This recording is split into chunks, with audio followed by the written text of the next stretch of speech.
Priya late ஆகுமா? ஆமா ஆமா, ரொம்ப லேட் ஆகும். கொஞ்சம் லெஃப்ட்ல திரும்பி பாருங்களேன்.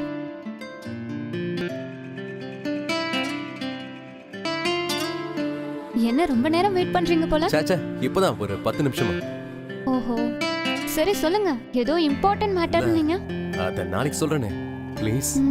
அப்போ இன்னைக்கு எதுக்கு வர சொன்னீங்க? இல்ல, நாளைக்கு ஸ்பெஷல் டேல நான் என்ன சொல்ல போறேன்னு உங்களுக்கு தெரிஞ்சிருக்கும். சோ நாளைக்கு எங்க மீட் பண்ணலாம்னு கேக்கதா. ஓகே. என்னடி செம்ம ஹாப்பி மூட்ல இருக்க போல? காலேஜ் கட் அடிச்சிட்டு போனியே, என்னாச்சு? அதுவா, நாளைக்கு சொல்வா பிள்ளையா. காதலிச்சு கல்யாணம் பண்ணிக்க என்ன முட்டாளா? வீட்டுல பொண்ணு பார்த்தாங்கன்னா கொஞ்சம் நகமும் பணமும் கிடைக்கும். அதை வச்சு தொழில் பண்ணி போச்சுக்கலாம். இதுங்களை லவ் பண்ணி மேரேஜ் பண்ணா நம்ம வாழ்க்கை காலி ஆயிடும்பா. சர்ச்சுக்கு போயிட்டு எப்படிமா இதெல்லாம்? அவரை கொஞ்சம் கொஞ்சமா மாத்திரலாம்னு நினைச்ச அங்கிள். உன்ன மாதிரி மாத்திரலாம்னு நினைச்சு கல்யாணம் முடிச்ச நிறைய பொண்ணுங்க பசங்க எல்லாம் இன்னைக்கு ரட்சிப்பை விட்டுட்டு பின்மாற்றத்துல இருக்காங்கம்மா.